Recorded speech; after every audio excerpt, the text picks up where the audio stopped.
Action. కొంతమంది అబ్బాయిలు ఒకే అమ్మాయి వెనుక సంవత్సరాల తరబడి తిరుగుతూనే ఉంటారు. ప్రేమించా అని చెప్పేందుకు ఆ అబ్బాయిలకు ధైర్యం సరిపోక సంవత్సరాల పాటు కాలం వృధా చేసుకుని జీవితాన్ని నాశనం చేసుకుంటారు.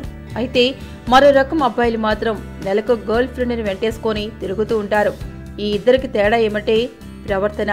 తమ ప్రవర్తన వల్లే అమ్మాయిలు పడిపోవడం పడకపోవడం ఆధారపడి ఉంటుందట. ఇంతకీ అదేంటో చూద్దాం. అమ్మాయిలను పడేసేందుకు అబ్బాయిలు చాలా ఫాస్ట్ గా ఉండాలి. ముద్దపప్పులాగా వ్యవహరిస్తే అమ్మాయిలు పడద సరికదా చీప్గా చూస్తారు. అమ్మాయిలకు అబ్బాయిలు డేరింగ్ అండ్ డాషింగ్ గా ఉంటేనే నచ్చుతారు. తనని ఎవరైనా ఏమన్నంటే తన బాయ్ ఫ్రెండ్ వాడిని చితకబాదాలని అమ్మాయిలు కోరుకుంటారు.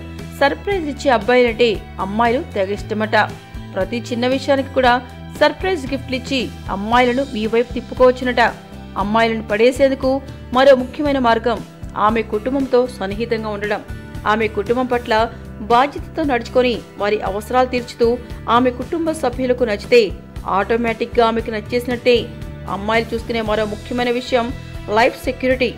లైఫ్ లాంగ్ వీడితో బతకొచ్చు, అంత బ్యాక్గ్రౌండ్ ఉంది, అంత చదువు ఉంది, అంత ఉద్యోగం ఉంది అని అమ్మాయి నమ్మితే వచ్చి ఒడిలో వాలడం ఖాయమట. ఇక చివరిగా అమ్మాయిలు అబ్బాయిలను చూసి పడిపోవాలంటే చక్కని శరీర సౌష్ఠవం ఉండాలట. మీకు ఈ వీడియో నచ్చితే ఒక లైక్ కొట్టండి, లేకపోతే కామెంట్ చేయండి. బట్ సబ్స్క్రైబ్ చేయడం మర్చిపోకండి.